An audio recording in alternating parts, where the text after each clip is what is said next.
خمن اقوى 5 عملات في العالم بالنسبه للجنيه المصري. السؤال اللي يخلي الواحد يعيط ده. معلش. يلا بينا. معانا في المركز الاول دولار.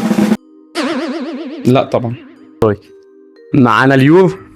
اليورو دلوقتي عامل كام؟ غلط. لا ما جاش معانا اليورو. الجنيه الاسترليني.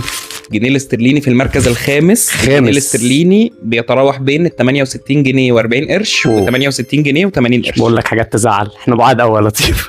دينار الكويتي 100 وحاجه. الدينار الكويتي هو اقوى عمله في العالم بالنسبه للجنيه المصري، هو يساوي 166 جنيه ونص ل 167 جنيه. حبايبنا اهل الكويت، على راسي اهل الكويت.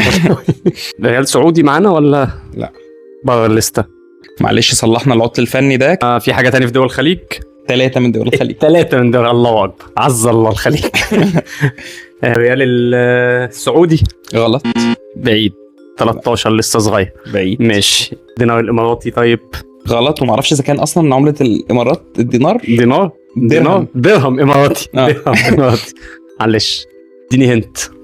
3 دول في الخليج. لا هنت اسهل شويه، سهلها لي شويه. بما ان انت معرفتش خلاص كل سنه وانت طيب. انا سهلت عليك. في المركز الثاني الدينار البحريني. الدينار البحريني عامل من 133 جنيه لغايه 136 جنيه. انا بتفاجئ معاك هنا والله. في المركز الثالث الريال العماني عامل 128 جنيه ونص. وفي المركز الرابع الدينار الاردني بيتراوح بين 69 جنيه و 72 جنيه. تفتكر ايه ارخص عمله؟